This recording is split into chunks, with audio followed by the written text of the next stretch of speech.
Hello everyone, and welcome to another episode of our Elden Ring full walkthrough adventure.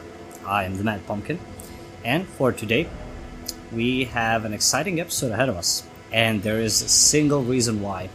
So, we covered pretty much most of the Weeping Peninsula. We have this beach left, and this little area right here. And then we only have this frontal area right here before we venture into Castle Morne. So Castle Morne is probably going to take like at least one episode, definitely two. Oh, what am I saying? So it's definitely going to be two episodes. I doubt it's going to be three. Could be three, but I'll try to get it done in two episodes. Okay, so with that in mind, let's go venture to the beach real quick. So what I'm going to do is I'm just going to take this edge right here and work my way south. So I'm just gonna run to the edge. So you might be hearing some background noises. It's probably because it's raining outside. You might hear the rain as well. I'll see if when I edit the audio, maybe it'll be deafened. But just in case you can actually hear it, I apologize in advance. Or not. Maybe you enjoy the sound of soothing rain while you listen to this video. So here you're gonna have an item with this octopi right here. So I would recommend not to mess with the octopi that much. Just grab in, pick up the item and run out. So run in. And we're just gonna follow the coastline. There's gonna be at least one more item. But just to be safe, just follow the coastline. I'm just gonna pick up this skelly rune right here. So these guys are incredibly beefy. Like, look at this. Let me just grab. See? One attack with the flail, maybe 20% of their HP. And look at this. It's an entire army of them. So what I would recommend for this part is to stay on Torrent, because they do have a grab attack. So stay on Torrent. They can't grab you while you're on Torrent. They can hit you though, but you can always run out and heal in case shit hits the fan. But they can definitely grab you, so that's gonna be helpful. Okay, so you're gonna notice that we ran a full circle, and now we're gonna be back at the isolated merchant shack right here. So I'm just gonna continue to the very end, looking backwards, see if we missed something. Yeah, so I'm just gonna run to the very end of the beach just to make sure we didn't miss anything. Okay, and with that in mind, now we're gonna head over there. Let me zoom it for you guys. That tower of return. I believe that's the place that the Lost Spirit was talking about when he said, finally I can return home to the Rays of Gold. And the reason why I say that's the place that he meant is actually I'm not gonna spoil it for you guys. I'm just gonna let you see it for yourself. So here you have a couple of enemies, a couple of Godric soldiers. You got two on the ruins up there. You got this guy who's gonna toot the horn. We're just gonna actually, this is a perfect opportunity for us to make use of the glintstone arc if they ever bunch up. Oh, this is beautiful. Let's go. Okay. So this battle mage build is definitely I'm having a lot of fun playing it, because it's giving you a lot of versatility when fighting enemies. Like, you can switch to range and deal with enemies with spells, especially like, oh no, especially if you have like multiple enemies, you can always AoE them down. And in case you want to save your mana or deal with one tough enemy, you can always switch back to melee. So he fell there. Okay, perfect. So I'm just gonna pop some stars, finish him off. There's one more of these soldiers. It's He's on these ruins right here. So the way you get to him is you climb on a segment of the wall and just go up. Weird. Shouldn't there be one more guy? I could have sworn there was one more guy. Okay, so when you start, so this little area right here where the grass is like patchy, this is going to be like the start of an area at which, let me just see if I can zoom it in, at which that ballista right there starts shooting you. If it hits you, it's not fun. So what I would recommend for you to do is run over everything, just ignore everything, run straight to the tower, ignore literally everything, climb up.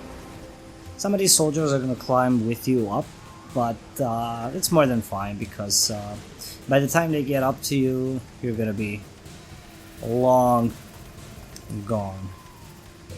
So just climb up and deal with the ballista guy. Oh, wow. Oh wow. I have mistaken myself. Oh my god. Let's see if I can shield it. I'm gonna drop down and heal. Oh no, not that much down. Not that much down. So they seem to be climbing a lot faster than I anticipated. And this, oh my god, this is so botched. Never in any of my playthroughs, and I have been to this place with many playthroughs, never so far have I encountered this much annoyance. Oh my god. I'll just employ the glintstone arc here.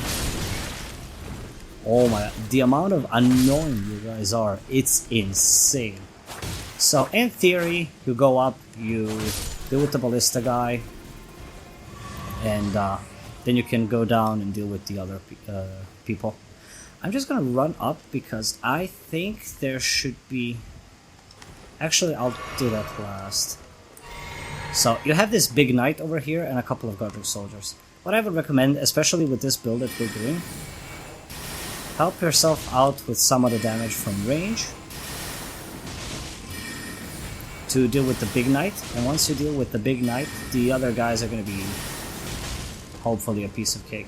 So he's here. Let me see if I can do this. Get a nice little angle on him. Nice. Okay, so we have a Godric soldier climbing up. We're gonna deal with the Godric soldier first,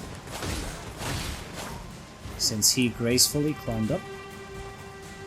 And we knocked him down, which gives us an opportunity to find the knight. We missed. Okay. I mean, at this point, he's pretty weak. What I'm gonna do is actually just pick up my mana flask.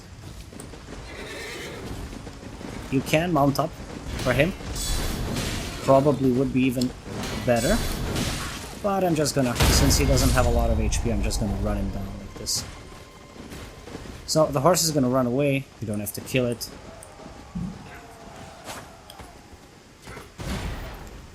Let's just go ahead and backstab. Heal ourselves up with the talisman. Very nice. Oh yeah. I keep using the telescope instead of the mount. So what I want to do first is I want to deal with these guys.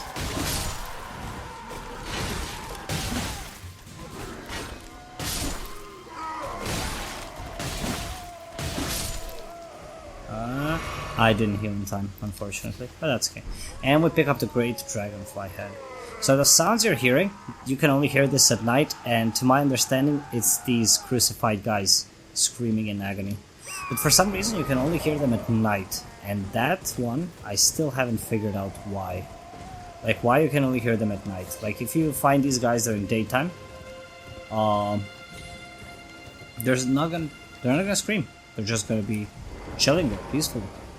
So let's now properly take a moment and explore this tower. Tower of Return, it's called.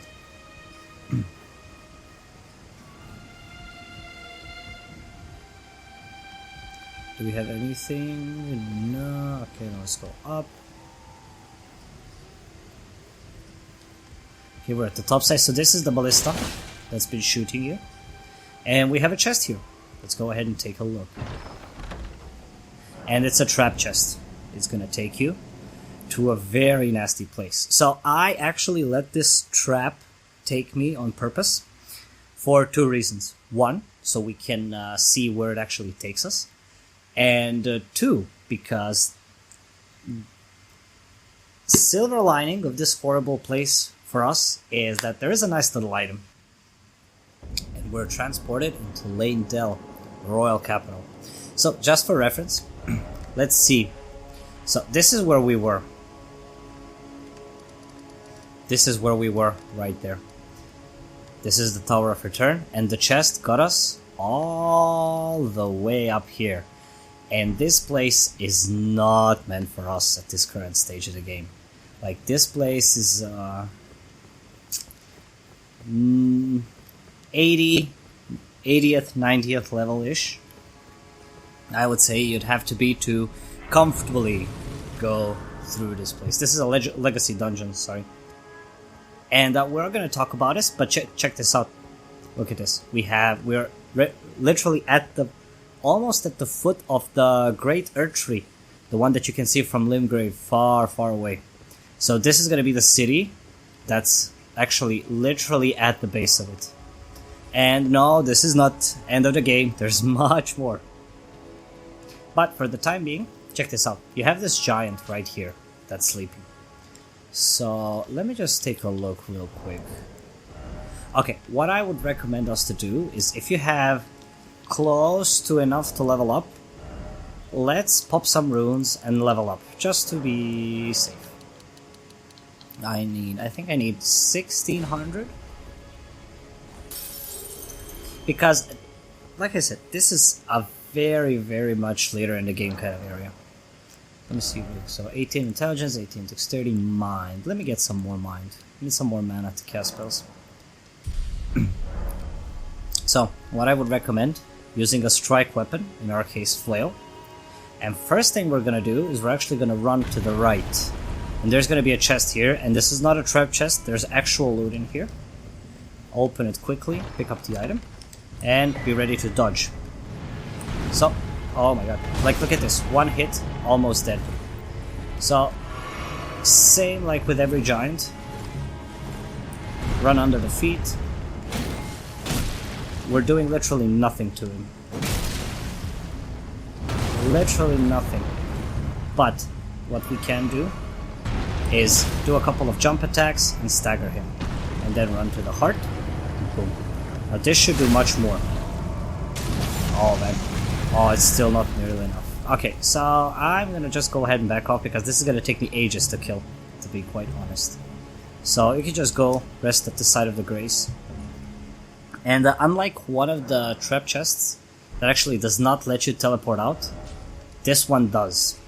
So there's a trap chest here in Dragonbird Ruins. It's gonna take you somewhere here-ish. And it's gonna spawn you in the middle of a cave, right? So it's not gonna allow you to teleport out until you either exit the cave or clear the cave. But unlike that one, this one is gonna let you teleport right out. So we're just gonna go back.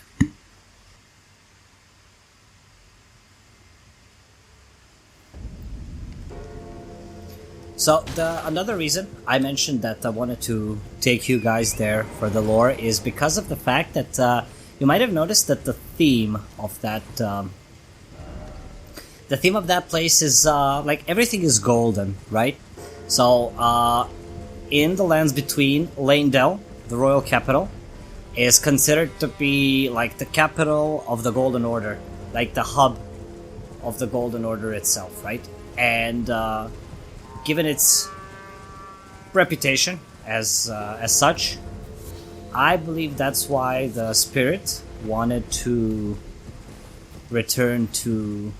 That's why Spirit was saying that that's the way that he can return to the Rays of Gold. So what I did there, let me just open the map real quick before entering combat. So instead of going here towards the tower, I just turned left. What I wanted to do is check this part out real quick. There's a scarab here.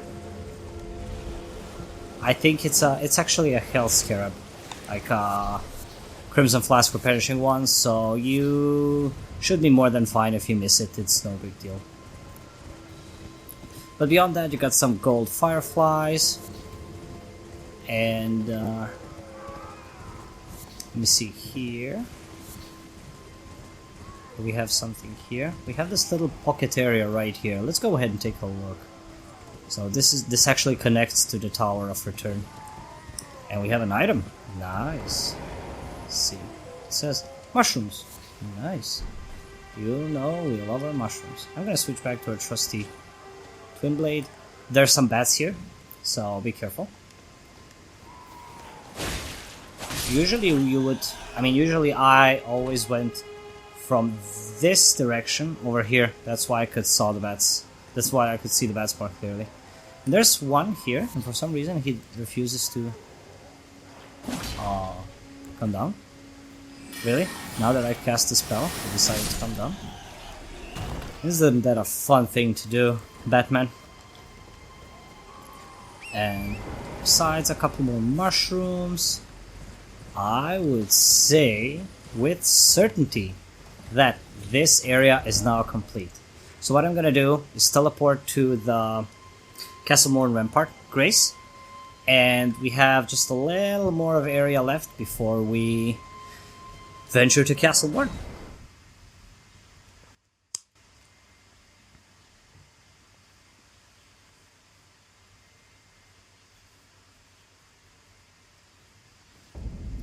So here we are. Here we defeated oh no, we didn't defeat. Okay, perfect. Perfect. We now have an opportunity to try and get... oh no. To try and get the Knight's Cavalry. So I messed up because I wanted to equip a different talisman. Let me see if I can do it, if I can get enough distance. Okay, awesome. So the Lance Talisman is gonna allow us to do more damage on horseback. And since we are gonna be fighting this guy on horseback, I'd say it's a beneficial talisman for us. The damage is meh, but with patience and enough well-placed hits, we should be able to kill him. Let's actually go ahead and check out how the flail is doing. So be careful of the wind-up attack. The wind-up itself does damage as well as the actual hit. You wanna hit him, not the horse. So with Twin Blade, we're doing how much? 64. And with the flail, oh no. So yeah, as you can see, the wind-up itself is doing damage to us. So flail? 49. Okay, we're definitely going to be switching to the Twin Blade. So, standard stuff when dealing with a horseback battle. Run in, get a hit, run out. Like, don't greed. If you miss, run out, and give yourself an opportunity for a better hit. Okay, so I'm reading. Let me just refill my stamina real quick.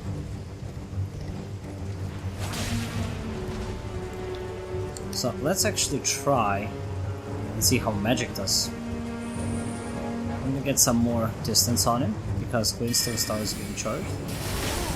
See, that was a mistake. Let's try again. I mean, suboptimal. Let's see, the Glintstone Arc being the faster spell. I'm actually liking this. It's gonna allow us to keep a safe space while relatively doing decent damage. We do have to time it properly because he's gonna be dodging them. So after the wind up is done, we're gonna pop. He missed. This is tough. So the reason why my flail might be doing so little damage is because of the fact that it has like the golden vow on it. Maybe he's not too weak to holy damage. Let's try again. Ah. Or come on. I dodged that.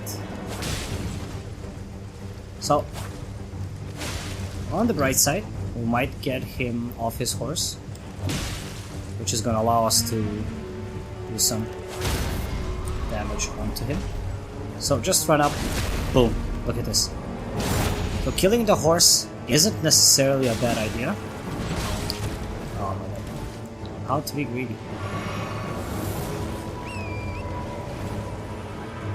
Okay, so he spawned his horse again. And that crit really did help us out a lot.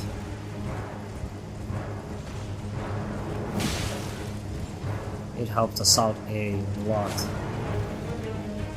Let me see if I can... That swing though. Nice.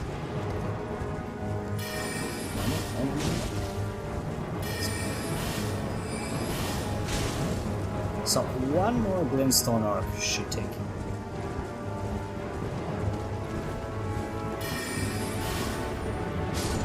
There. Awesome. And we have felled an enemy. And this guy's gonna give us an Ash of War, Barricade Shield, awesome Ash of War, and the Knight Rider Flail. Let's go ahead and take a look. This is a very good flail. It requires a lot of dexterity to use. Sorry, but the scaling is incredible. Blood loss is very good. And it has a very cool Ash of War. So the wind-up you saw him do is actually no... The spinning chain looks a bit different. So let's go ahead and take a look. A flail with 2 additional bludgeoning heads. Weapon of the Knight's Cavalry who ride funeral steeds. The large spikes make it highly effective at inducing blood loss, but also demand higher dexterity to wield. And we got the Barricade Shield. Skill made famous by Sir Nadard. Focus your energy into the shield, temporarily hardening it to deflect greater blows. Usable on all shields. Great stuff. So, I'm actually gonna go ahead and rest. Trade again. Oh. Actually, let's see if we can buy something from him. So we do have bought cracked pots. I'm gonna buy this talisman, it's not that big of a deal. Let's just buy the smithing stones. You will. Should be fine. Thank you, sir. And I'm actually gonna remove the Golden Vow Ash of War from the flail. Let me just do something real quick. Trying to set up my microphone to the best of my abilities. Sorry for the sounds. I think they should be good actually. And then we'll do... And then we can do this. Okay, nice, awesome. So let's see, Ash of War, Ashes of War. We'll just undo. What can we add? Quality Flail, Heavy Flail, we won't put any Ash of War, it's fine. Okay, so we get the spinning chain. Okay, I'm gonna keep no skill on the shield for the time being, but I will definitely have more than enough opportunities to showcase the Barricade Shield, which is just an amazing Ash of War. Okay, so let's venture down. If you remember from our first episode in the Weeping Peninsula, there's going to be a giant shooting at us when we picked up the map. So what I would recommend you to do is to find these geographical obstacles, like these ruins, large stones, large rocks, and hide behind them. Wait for him to get a shot out, like so. You can hear it go out. And just find your next obstacle that you can hide behind. So for example, you have this here. So he threw a shot out as well. Okay, the next one we have these ruins over here. This is very good. Oh wow, that actually scared me. So I'm just gonna switch to my flail because a strike weapon is gonna do you much good in this scenario. Just go under him and start wailing on him. He starts off with half his HP missing, so killing him is going to be extra easy. Can we do it from the backside? Oh no. Oh no. I was on the wrong side of him. But as you can see, even just running him down gets him down super quick. So, first thing I'm actually gonna do is run inside real quick and just pick up the Grace. And once I pick up the Grace, we can go explore a bit. And once we want to come back here, we can just teleport to the Grace. And I'm actually going to switch back to my trusty Twin Blade. We're actually going to upgrade our weapons a little bit before we venture into Castle Morne. So first thing that I noticed is the swords, which gives us the lore. So let's go ahead and take a look.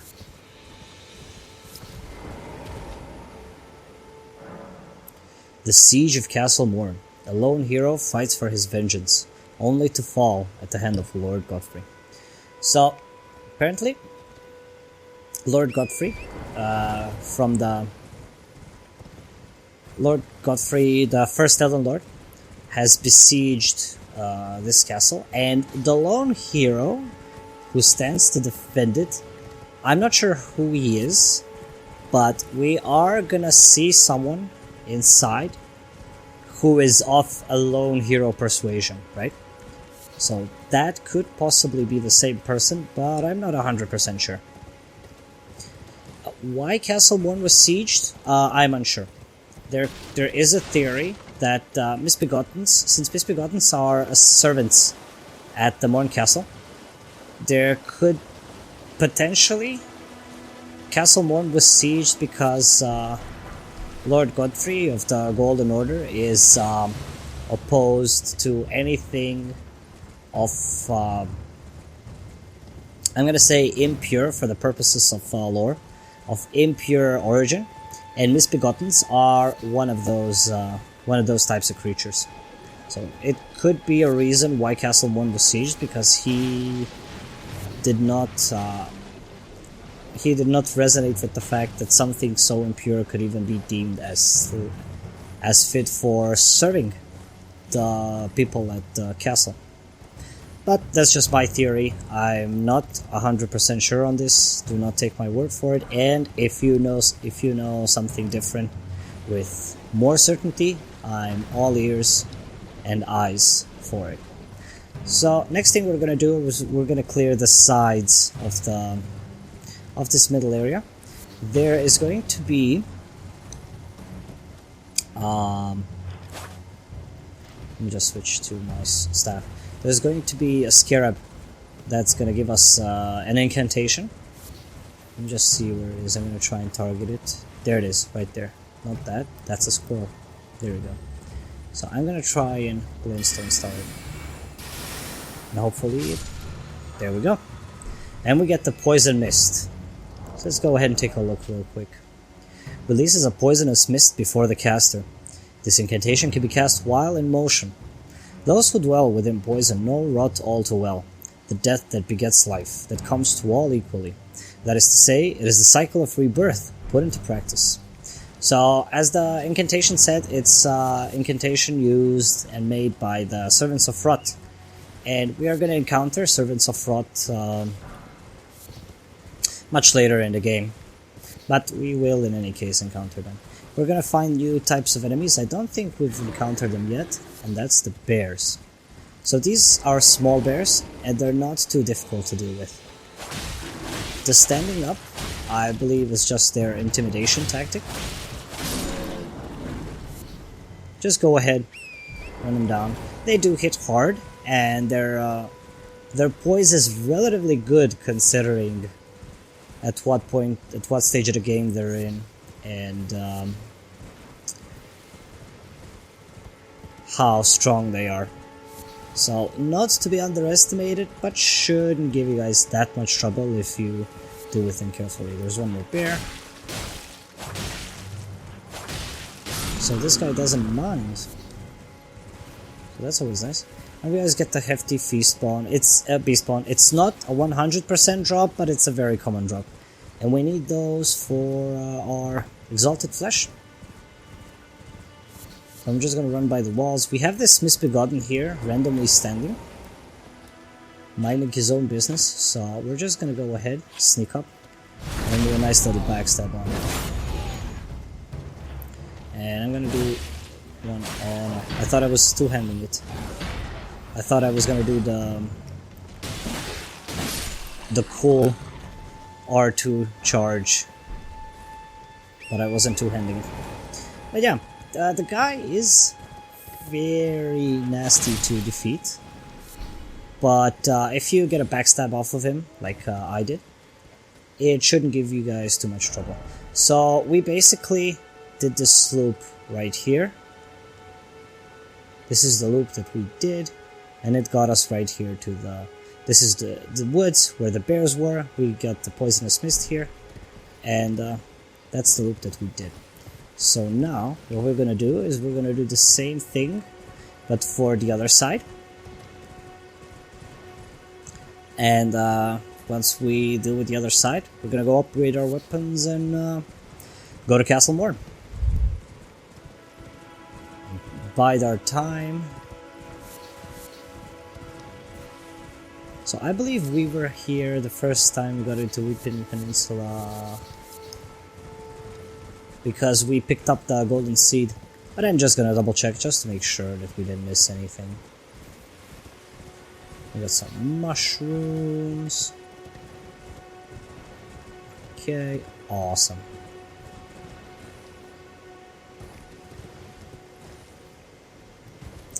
So we have another beach on this side as well. Same thing applies. I would recommend starting from here, from one edge of the beach, and just make your way around to the other side. I think there should be some dogs. Yep, there's some dogs. You can either kill them or just outrun them. However you... Whoa, that's a dog. Whichever approach you deem appropriate.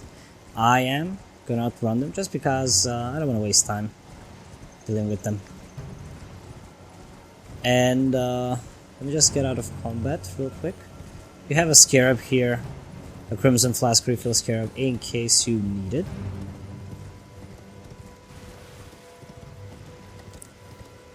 Let me just check out this upper area right here real quick. We got some sheep, we got some mushrooms. So this is the beach area. Yep, we're back. Okay, that's it. Perfect. Awesome stuff, guys. Very cool. Okay, so with that in mind, what I'm gonna do is the following. I'm gonna teleport to the Church of Ele, where Kale is. We saw that there's like a blacksmithing table next to him, and it's gonna allow us to upgrade our armaments up to +3. And that's what we're gonna do for our twin blade, definitely. And if we have some remaining smithing stones, we're gonna use them for the flail. Sorry, I'm a bit thirsty. It's summer, guys. Make sure to stay hydrated. So before we actually do, let's see if we have something to buy from Kale. Always. We bought out all the cracked pots, we got all the recipe cookbooks, the telescope, the torch. Okay, nice. Goodbye. Goodbye for now indeed. Okay, let's go ahead and strengthen our armament. So, we have plenty of smithing stones. Let's go.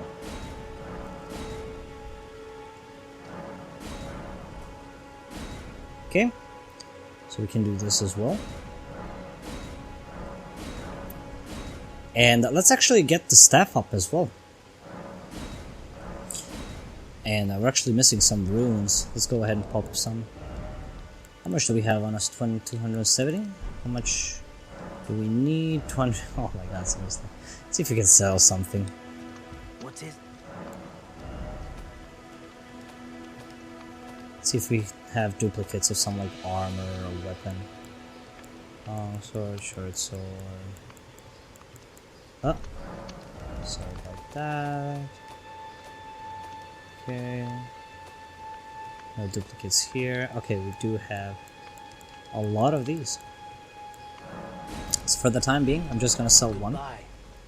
because I don't want to run with too many of my runes on. Awesome. That's amazing. So let me see. We've upgraded our weapons. We picked up a talisman. So we picked this up, the Blessed Dew Talisman. It gradually restores HP as you wear it. Let's take a look. It was once thought that the blessed sap of the Earth Tree would drip from its boughs forever, but that age of plenty swiftly came to a close, and with time the Earth Tree became more an object of faith. So Earth Tree, once upon a time being something perfect, now is no longer perfect. One more pit stop I would like to do before actually moving into Castle Morne. I would like to see if there's some any cool spells that we can buy from Selon. We didn't buy everything, definitely, so I'm just gonna double check to see if there's something we could potentially use. I'm not gonna buy all of the spells. We are gonna be getting some spells, some additional spells pretty soon. Like as soon as we enter the next big area, Lyurny of the Lakes it's called. That's like the place of magic, and that's gonna give us a lot of Shall we commence the lesson? goodies. So let's see, we got the Pebble, not necessarily. Barrage, not necessarily. The Phalanx could be okay. Karen Slicer, not really. We can't even use the Phalanx. Okay, so with that in mind, oops, sorry Miss Selon. With that in mind, ladies and gentlemen, it is time to venture into Castle Morne. More.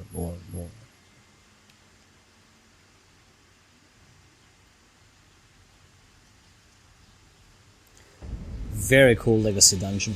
Big fan of it. It's one of the first ones I'm not gonna say you will encounter, because you can always go north and deal with the first boss, but I recommend that you make this your first legacy dungeon that you visit, because it's smaller, it's much easier, and there are some goodies to be had here which could potentially help you out. So before we continue, I'm going to turn on my trusty lantern. I'm going to actually swap my talisman.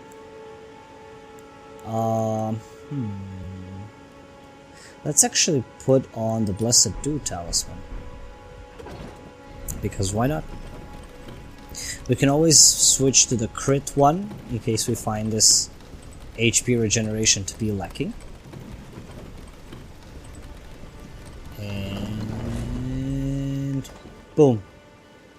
Here we are in Castle Morne. So, before we continue, let's do some preparation, shall we? So, I would like to... I'm actually gonna use spells as a means of pulling.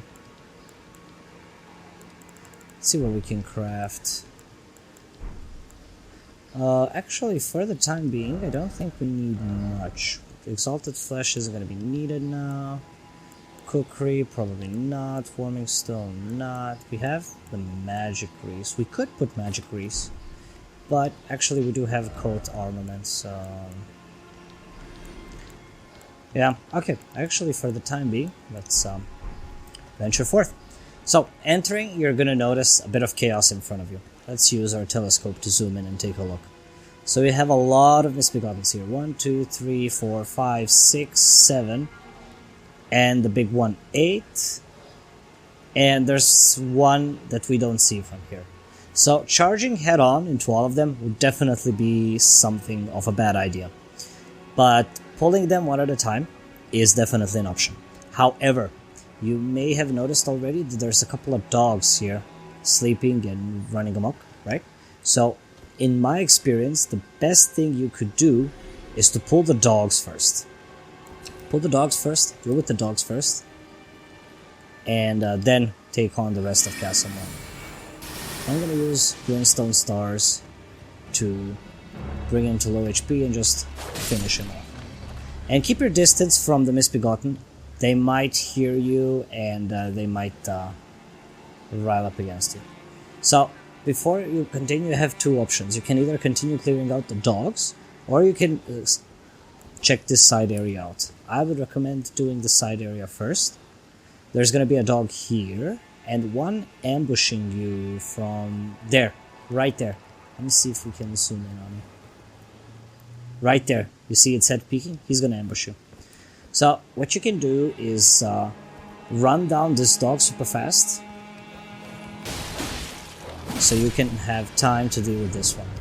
Or you can pull the dog, pull the one you see in front of you, deal with him. I'm not sure if it might actually get this dog out of hiding as well, but I usually find this option of running down the dog much easier because we have more than enough damage to deal with the dog in a swift manner.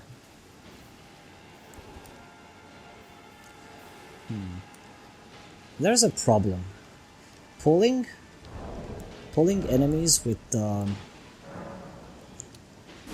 glintstone stars is mana costly. So I am actually gonna resort to using bone darts as my pulling option.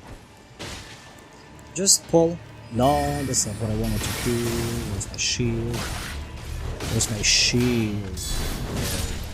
Okay, let's see. Perfect opportunity to see how the Blessed Dude Talisman works. We should continuously receive HP, no matter where we are, no matter if we're in combat or not. And there we go. So you hear some combat happening that's gonna be above you. Don't worry, you're not close enough to it. You're not gonna be caught in the middle of it just yet. You will later, but not now. So, for the Misbegotten, same treatment. Throw a bone dart, pull him.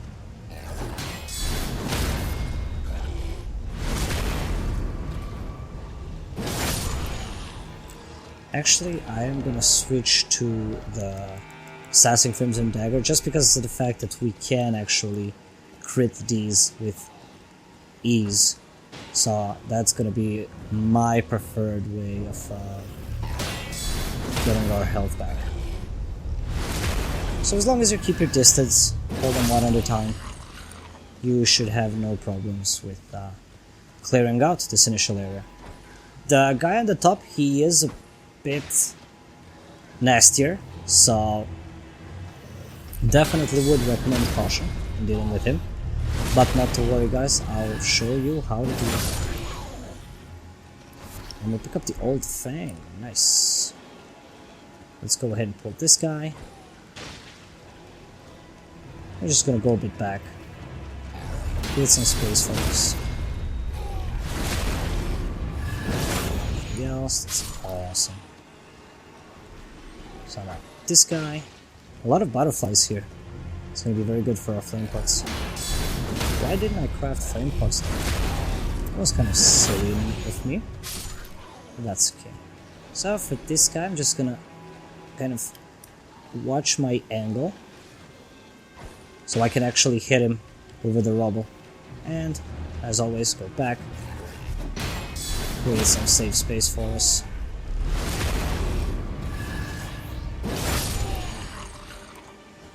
So I'm not pulling the big guy quite yet.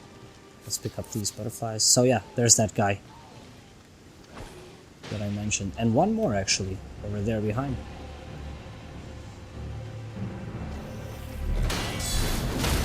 So what, as you can see over there in the distance, what once was a boss for us in front of Mommy Selen is now a regular enemy.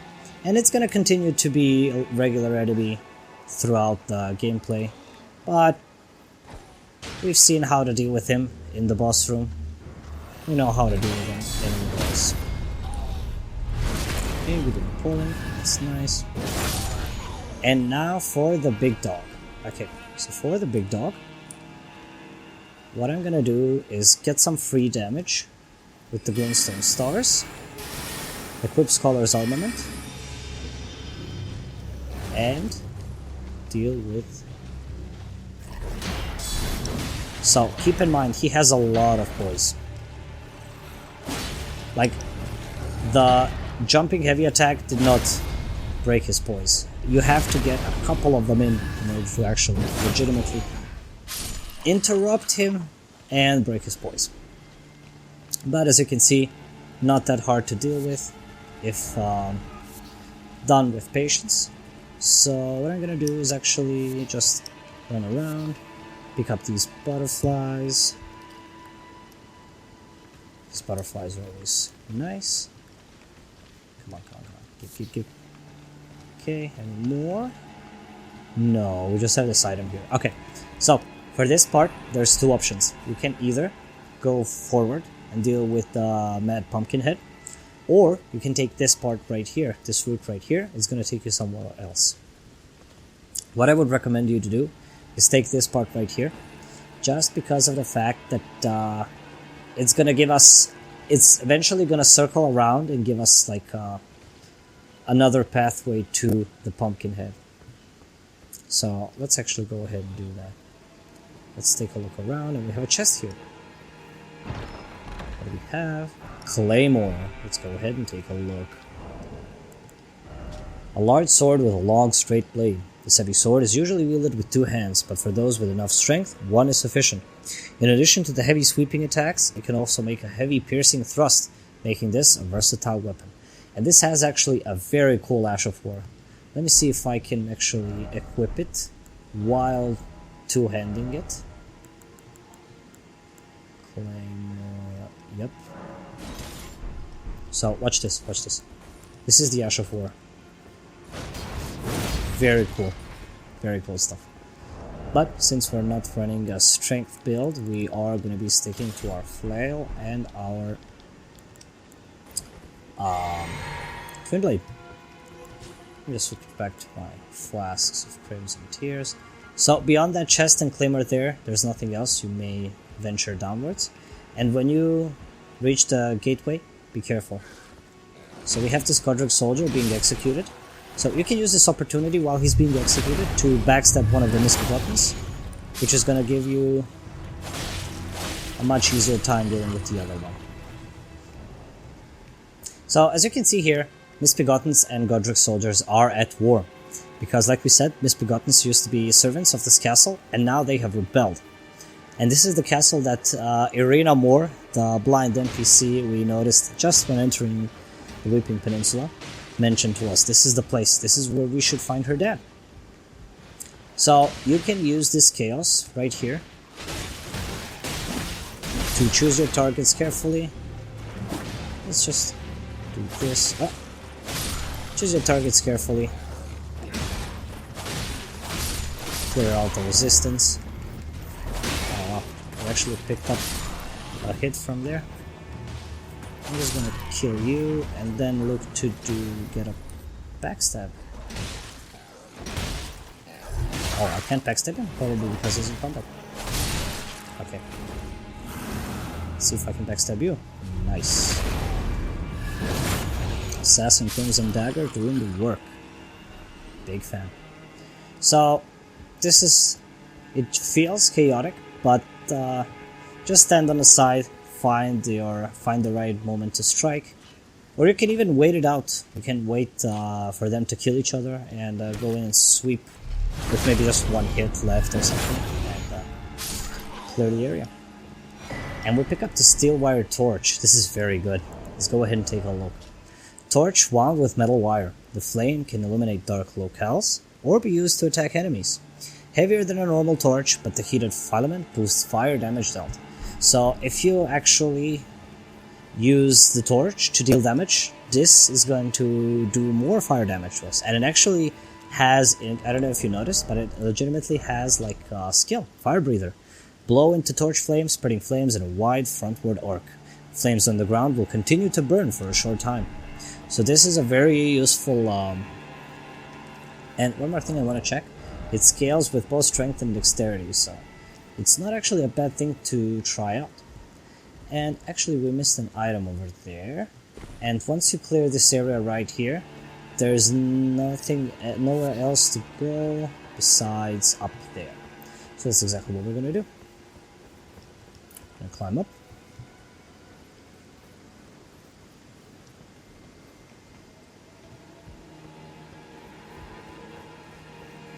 We're gonna check this area out real quick.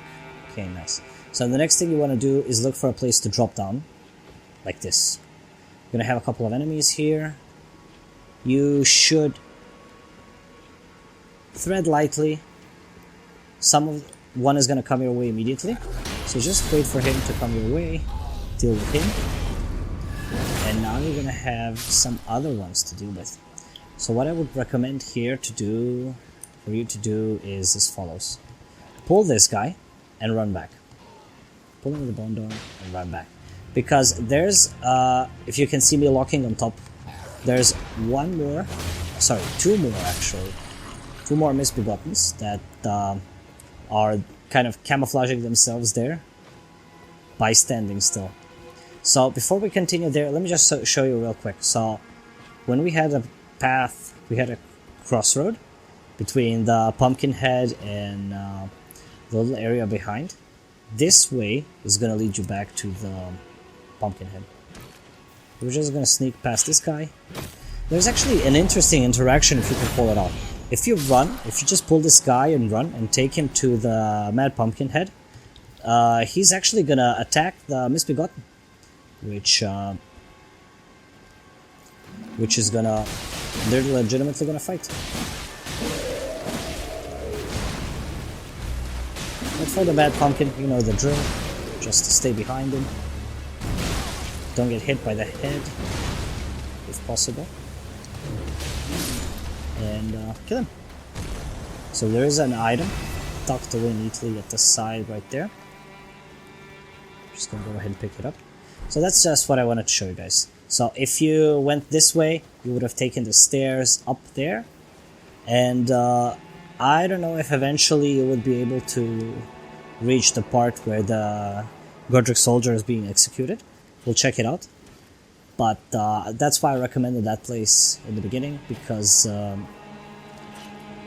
you might miss out on that spot right there. And generally on the Claymore. So what I'm actually going to do here, we have more than enough flask. This is the first one we use, so I'm just going to flask up. So there's one there. There should be one on the left as soon as... Okay, he's awakening. So what I recommend to do is this. Switch to your wand. Your staff, sorry. Okay, so this guy went immediately melee. I didn't... Okay, so he went ranged again. So because they're going range and they're staying in range, you would definitely do... Oh my god. Literally, like the only moment that I... Come on. The only moment I switch to my ranged weapon is when they actually... Okay, nice. Okay, next time. They go melee when I switch to my ranged weapon, and they go range when I switch to my melee weapon, which is very annoying. But there you have it. So that's the two guys. So usually they would stay flying in the air. So that's why I wanted to recommend you guys to switch to the staff and just gun them down with either glintstone stars or glintstone arcs if they're not moving fast. So here we have some butterflies and a dead end, seemingly, but not quite, because down there we have a grace. However, don't jump there quite yet. We're not done with this place quite yet. There's still a bit more for us to do, and that is right here. That's it, right here. So what I'm going to do is I'm just going to heal up right away. You can jump this way, behind. Give yourself some space before entering the chaos that's unfolding ahead of you. Let me just check out this rafter. So, oh wow. Okay, so for sensible people, we have the ladder here, which are going to take you down, instead of jumping down, bashing through the gates like a madman. So, you have the same thing happening here as well. I am going to actually switch to the glintstone arc here, just because of the fact that we're neatly clumped up. Oh, come on. The targeting messed up. Okay, so there's that guy. It's that guy. And we can just finish off this guy. So, since they were neatly clumped up together, I used the glintstone arc to clean them up. But if you are not an intelligence kind of build, you don't have any spells, you can do the same thing we did with the first couple of them. Bide your time and just drop them one at a time. And here we have an NPC. But first, butterflies. An NPC. So let's go ahead and talk to him. There's a face I've not seen before. I'm Edgar, warden of this castle, as ordained by Lord Godric himself. But you can see how things have turned out. The menials have all rebelled. They gave me good service, or so I thought. But it seems it was all an act. Foul creatures, as it said, and true enough, they're foul inside and out. I'm sorry to disappoint you, but whatever you come here to do, I'm afraid Castle Morne won't hold much longer. Take this, by way of apology. So he gives you a sacrificial twig. Let's just... So, I haven't... For some reason, I have not done a single playthrough where I did not give him Irina's letter. So, I'm not sure if I actually want to pursue the same thing here as well, just so you guys can see the quest line, or if we want to try something different. Let's just go ahead and give him the Irina's letter. If you don't give him Irina's letter, I'm not quite sure what happens. I'm gonna go Google it and let you guys know. I see. From Irina. Thank you. I mean, you're dead. But I can't leave yet. Even if the castle should fall, as commander, I must remain to ensure the treasured sword of Morne does not fall into the wrong hands. Let's see if we get something. If you see Irina, do tell her that her father will come for her once he's fulfilled his duty.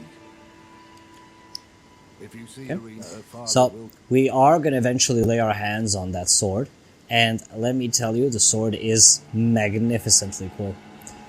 Not quite for us, not quite for our build, but definitely cool. You're going to notice a reference immediately if you watched a certain series, but in case you haven't, we can talk about it. So he is Edgar Morne. He is the ruler of this castle. Still is, even though the castle is in ruins, he's still the ruler. That's Irina's dad. So he is not coming for Irina quite yet, because he was appointed by Lord Godric, the current Lord of Stormvale, to manage this castle. But apparently, as he calls the menials, like lesser creatures, the rebellion is heavily going on, and he needs to squash the rebellion first, or give his life doing so. Okay, so guys, for the time being, we actually are out of time for this episode. For the next episode, we're going to clear the remnants of Castle Morne. We should be able to finish it within the next episode. I am super excited to be here. I hope you guys are enjoying Castle Morne as much as I am. And let me just see real quick. Yeah, there's one more episode worth of Castle Morne, including the final boss, which is going to be quite fun to deal with, not gonna lie. And that would be it.